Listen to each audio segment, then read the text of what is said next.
You are now listening to Wave a Sound. Welcome to Versus Mike History. I am your host, Michael History. In episode 110, Jadèa joins the show to talk design and community. We get into how her passion for aesthetic influenced her design education, founding Embracing the Crown and the process of developing community, and how you're in Dreamland helps making dropping gems on social media easier. Be sure to like, follow, and subscribe to the show wherever you listen to podcasts. Sign up for our newsletter for brand updates and join our members-only community on Patreon for access to exclusive content. For everything else, go to versusmikehistory.com.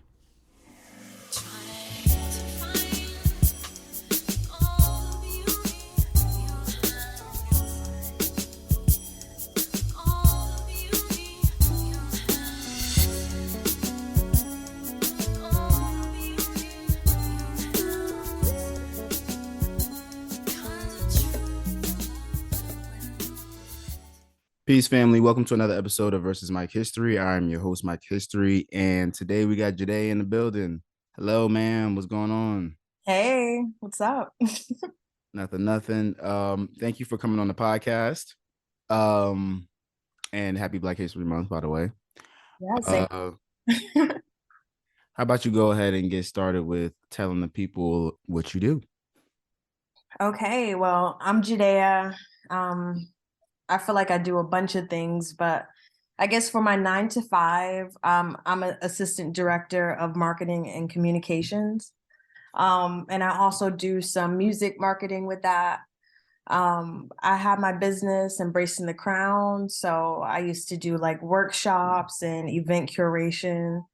And then outside of all that, I take some clients, I do design, I do websites. So anything marketing and branding. But my passion is just uplifting other creatives, especially Black creatives and business owners. So in a nutshell, I just do everything creative for real. Word.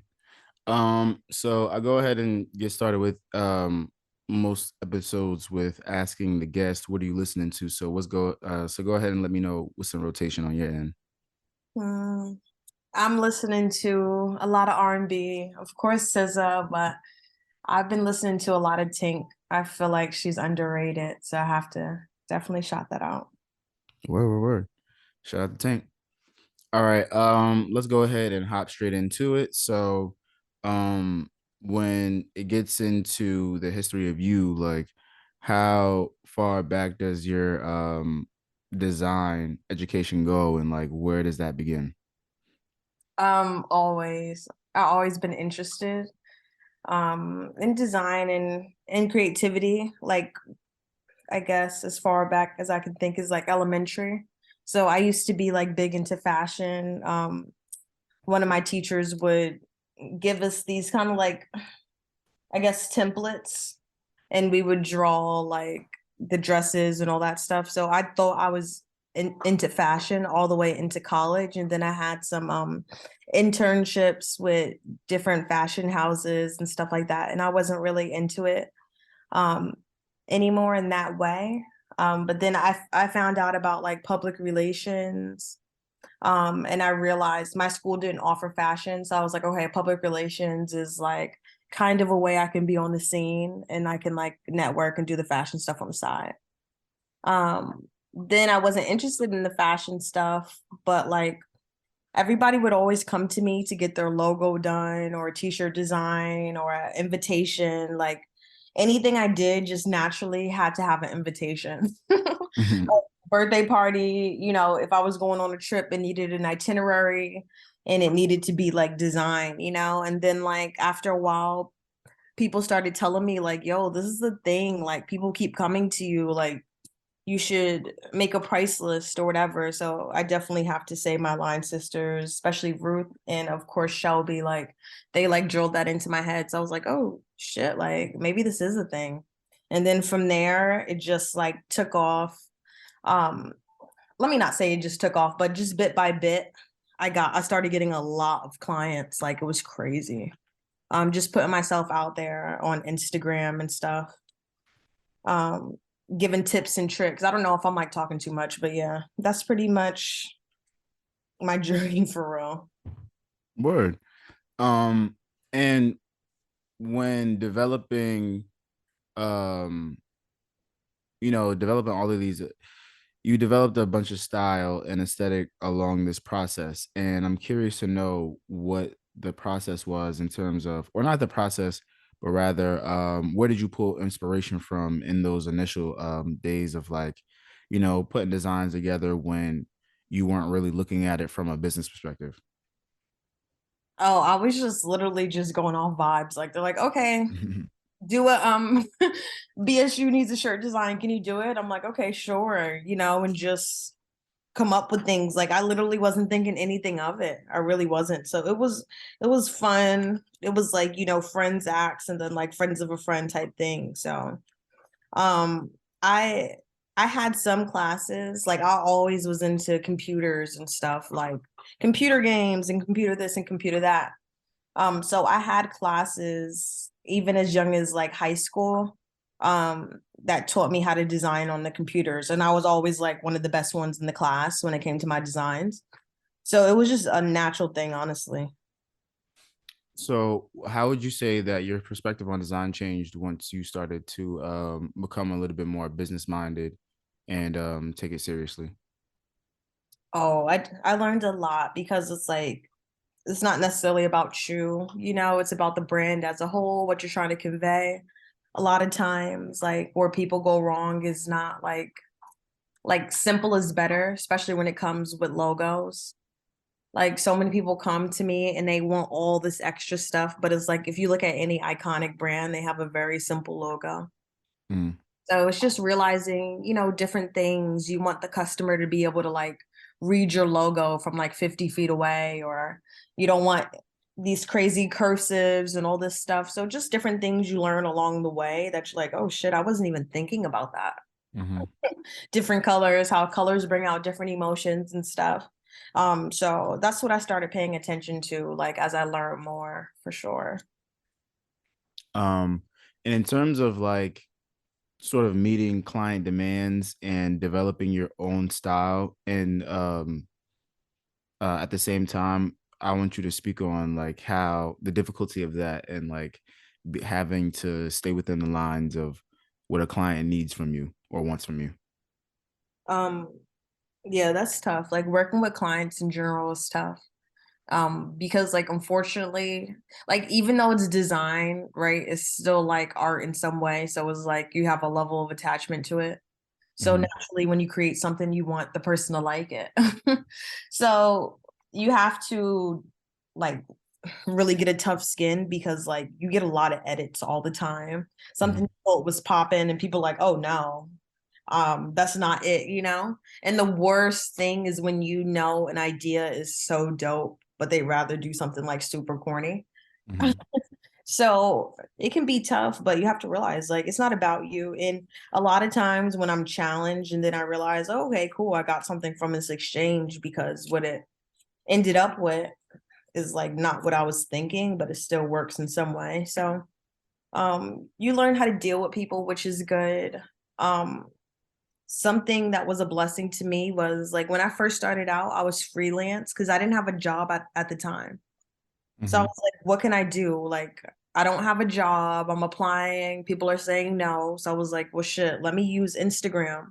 So I started off just giving tips and tricks so people know, like, okay, I know what I'm talking about. And then I started getting like a lot of clients, and people were saying, oh, my friend told me about you or whatever. So it was great. Like, I was literally able to sustain myself. I couldn't believe it. I'm like, I don't even have a lot of followers.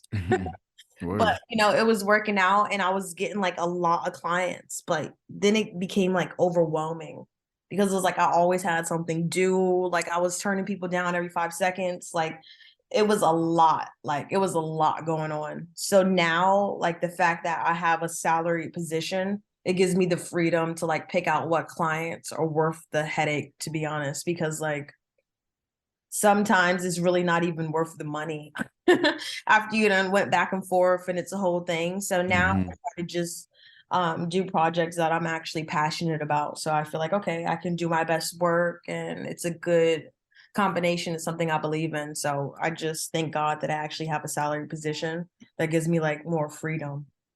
Word. It's tough. um, okay, so you start giving out design tips, and then you start picking up clients, and things are going well. Mhm. Along the process, along the way during this process, you have the idea to begin developing a community um, of women that stick together and empower each other and have events and create content towards that. Yep. So I'm curious to know the origins of embracing the crown and how that came to be. Okay. Embracing the crown, it pretty much started in college. Um, Mm-hmm. Me and Shelby, like we linked up on our first day of not even college, but like the orientation before college. And Mm-hmm. like since then we were friends, right? But it was like college was a huge shock for me. I came there, was like, whoa, shit is different. Because I was used to having like a lot of friends and going out and all this stuff. And it was just weird, like when I first got there. And then Shelby coming from DC, not knowing anybody, it was just different. So we wanted to do a blog, basically like talking about our journey, whether it was natural hair or dating or, oh, I'm in college, let me cook for the first time, whatever it was, because I'm talking to people and I'm like, yo, everybody's like really going through shit on the back end, but on Facebook, because Facebook was everything at the time. I'm like, Facebook, everybody's like posting with all their new college friends and all this stuff. So I didn't understand. I was like, what's happening? So I realized I'm like, oh, everybody's going through something. Like, we need something to pull us together. And then with me and Shelby being involved with Delta, we always were like on the executive board and all this stuff. So we really learned like how to run an organization, a business.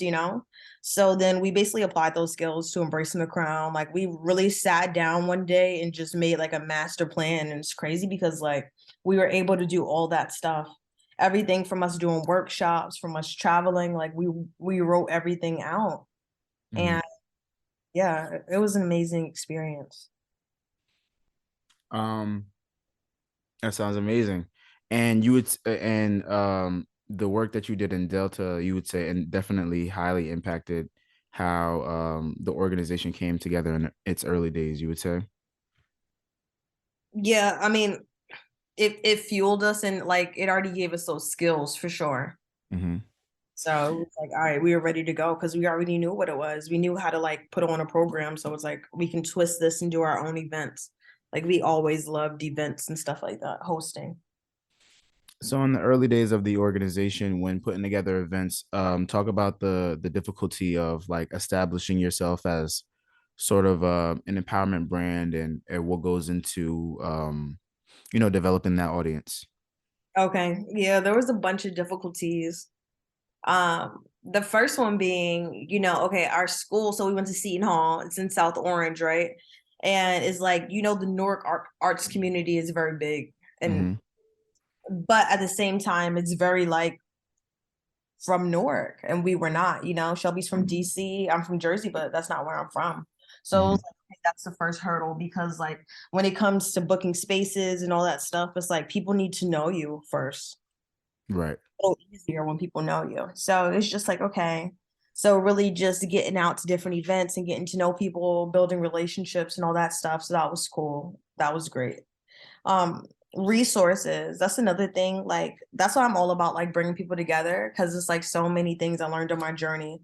Like if it wasn't for people like Ryarmo, who has a photography studio, that has his event space, I don't even know how we will be able to do events.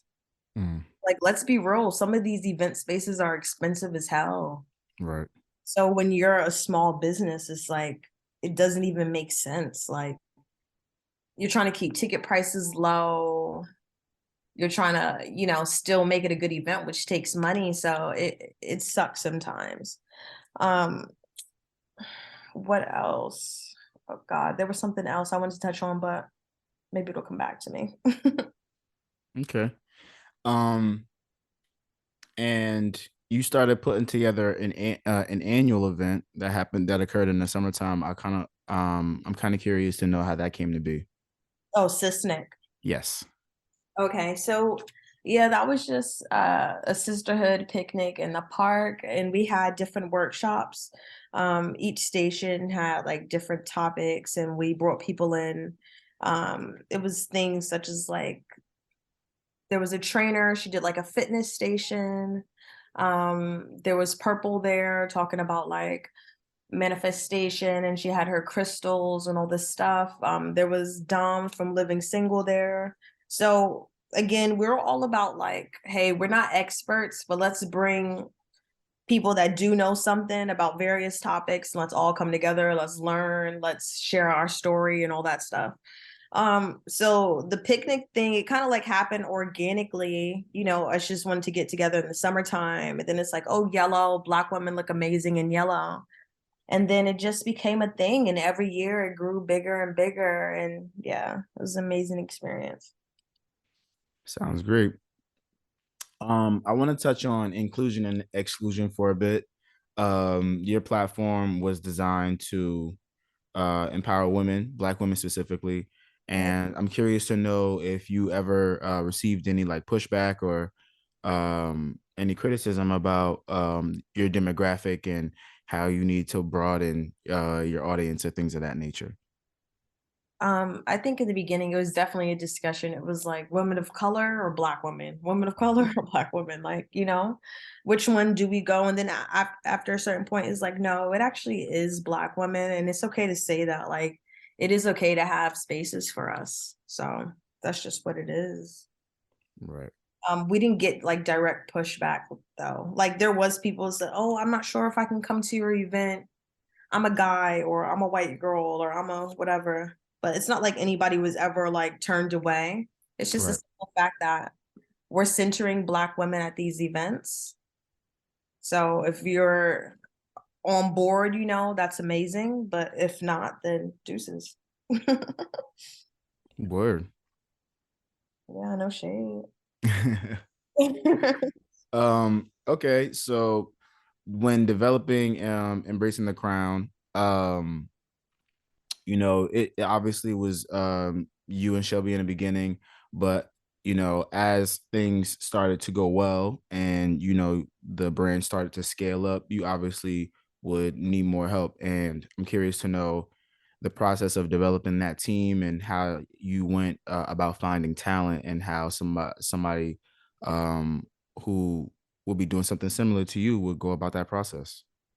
Okay. Finding the team was a big challenge, like just being completely honest. It was tough because at the end of the day, it's like we're just starting. Like we're not making money off of anything from embracing the crown. Like let's be very clear about that. We do the events, you get money from it. Any profit, it goes right back in the business to like help fund everything else we're doing. So it's not like any of these events are like making us rich in any way. Hmm. We damn sure don't have a bunch of money to pay other people. We're not even paying ourselves, Right. So to have people like be passionate to want to do work for somebody else's dream, really, it's rare. So like we definitely we did everything from like having friends that wanted to help out, to actually doing a formal application process, to having like interviews, like yeah, we did everything. But honestly, like the way it worked out was so perfect. Um, it's just, I don't know, I guess all I can say is like God really put it together. Um, Hmm. and it sucks because that's not like explicit advice for anybody, but It's all I good. You guess, just yeah. touching on your specific experience. That's all good. Yeah, I guess one piece of advice though I will say is that, like, not to sound harsh, but if someone's a rotten apple, you need to get rid of that rotten apple for the sake of the whole freaking fruit basket. Hmm. It's bad energy. If it's always one person that's not doing their job, if it's always one person that's bringing the group down, it's not a benefit because you're taking more time addressing that, and it kind of brings the energy down.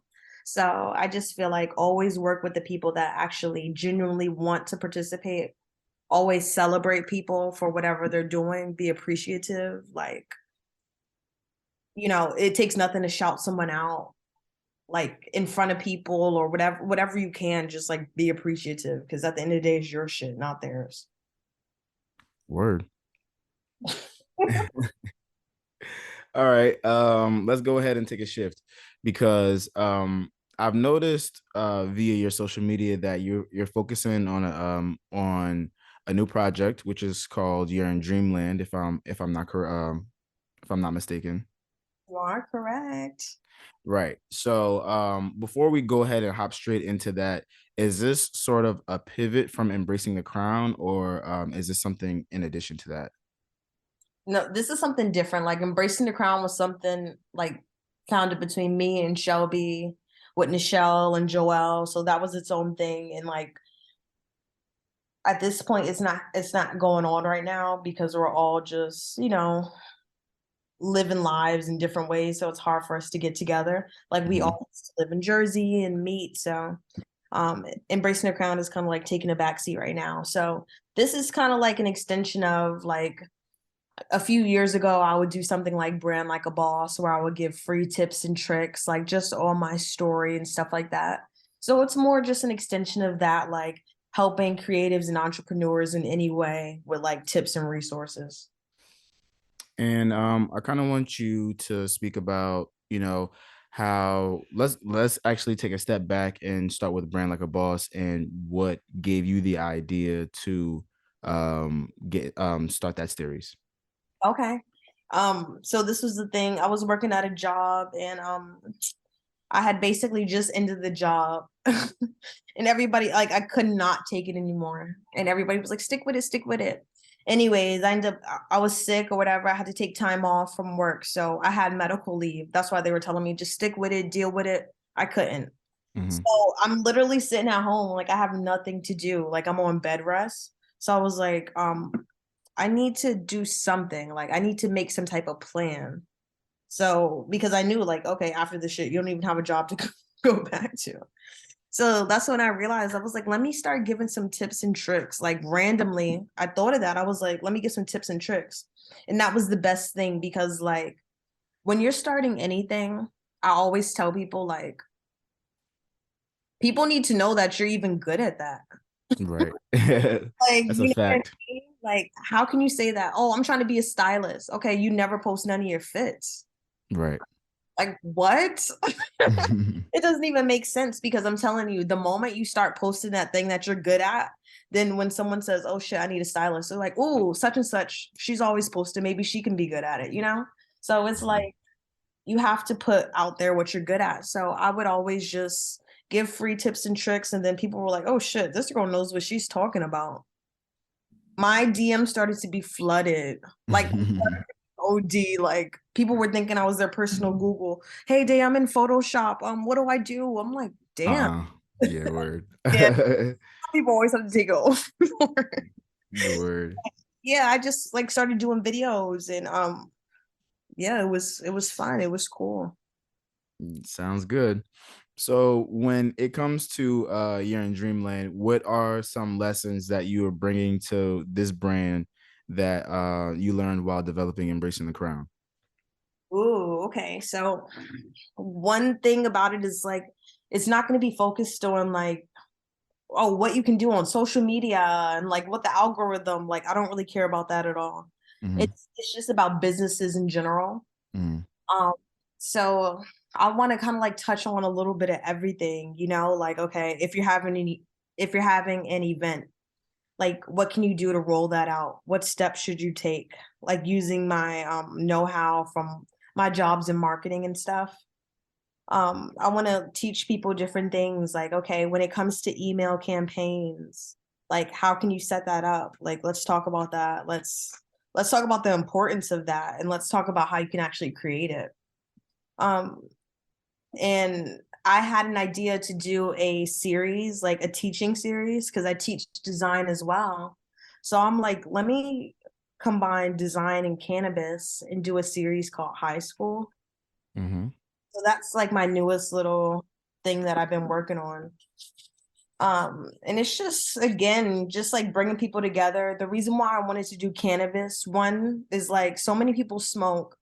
Why is it such a hush hush thing? Right. Meanwhile, when it comes to making money, everybody's white that's actually profiting off of it. Hmm. So I'm like, what? Like, why is it okay when they do it? And it's like, oh my God, it's yoga. It helps me with my period cramps. And then when Black people do it, they're like, oh no, that's ghetto. So I'm like, no, we can smoke, we can talk about business, we can talk about ideas. And of course, I want to highlight a Black cannabis business every time. So yeah, I just want to kind of like bring creatives, entrepreneurs, business owners together and give them resources in unconventional ways and fun ways. Everything doesn't have to be so stuffy. Like you don't have to like put on this whole persona that's not you, you know, to come across more professional. I just want people to show up as themselves. Word. Um, Now a question that I have after asking you while listening to all of the things that you've been telling me, it, Mhm. well, I'll rephrase this. Something that came to mind while asking all of these questions and listening to you give these answers was that you've spent a lot of time on social media in general, just giving out free game for the most part. Um, but in turn, it's helped you grow and develop multiple businesses. So I know that a lot of people, when it comes to, helping people out in their field or trying to be helpful in general on social media, they often get intimidated by what information they should give out versus what they should keep for themselves, or um, you know how exclusive to keep their information. So I'm curious to know how you came to the conclusion that it was more successful or it was more beneficial for you to give out information that you had just developed on your own over time versus just keeping it to yourself and using that to develop your business on your own. I think because it's my true passion. Like I'm really Mhm. passionate about community and helping other people. So I'm like, I don't care. It's just like I don't care. Like I'm not an Right. influencer. That's not my like goal, you know, at the Mhm. end of the day. So sure, I'll give you all the apps, like whatever. And you'll realize one, you can tell people exactly how and they'll still support you and pay for you to do it, you know? Or like they'll still pay for that recipe book or whatever the case may be, they'll still fuck with your product. Mhm. And just being genuine, you just get so many people word of mouth. Like it's crazy. It's crazy. Like without even promoting, just Word. I don't know. You just can't be being genuine. And I genuinely want to help people, like especially Black creatives. So I mean, Word. That's what's up. And let's touch a little bit on biters and people who try to come into your space and take all your ideas, because that's relevant as well. is it happens to me all the time. Even like for example, embracing the crown, we do stuff. Boom, I see another organization doing the same thing. Content we put other people in, even with me. Um, I don't know. It's just it's wild. I see a lot of people copying and stuff, but at the end of the day, it just is what it is. And then when you really step back, you realize that like there's nothing new under the sun. Anything you thought about, somebody probably did it like back in the day. So it just is what it is. I feel Word. like everybody's time will come, you know. So if people want to copy you, fuck it. You have to just keep doing dope stuff. Word. And in terms of collaborating with different organizations and things of that nature, have you found it more successful to bring people into your operation, or do you see it beneficial to reach out and collaborate with other organizations from time to time as well? Yeah, I'm big on collaboration. Like, why not? I'm big Mhm. on giving people opportunities and stuff like that. Like, I don't know. I think why not? But at the same time, I realize like when it's other people's turn, a lot of times they don't do the same for you. Mhm. So Yeah. that's a reality, you Grim know? reality. Yeah. But at the end of the day, why not collab? And then also like you meet some awesome people.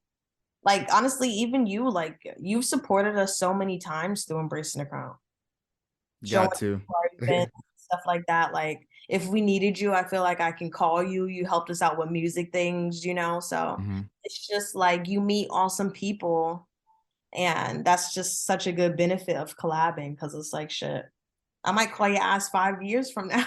Word. That's a fact. That's a fact.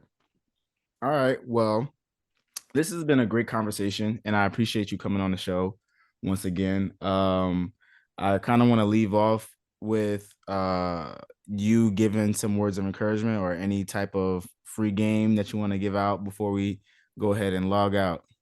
Okay. Words of encouragement. Okay. A lot of people are getting laid off right now. I personally got laid off from like one of my part-time jobs, right? So this is my thing. If you're in that situation, I'm challenging you to look at it in a positive way.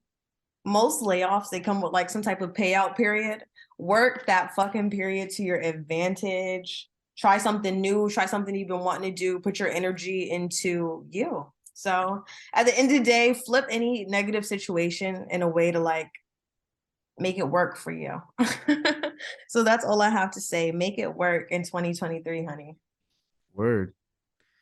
Thank you for those words of personal development. And thank you for coming on the show once again. Go ahead and plug those socials so everybody knows where to find you on the internet. Okay, so please follow my page. It's for creatives, entrepreneurs, business owners.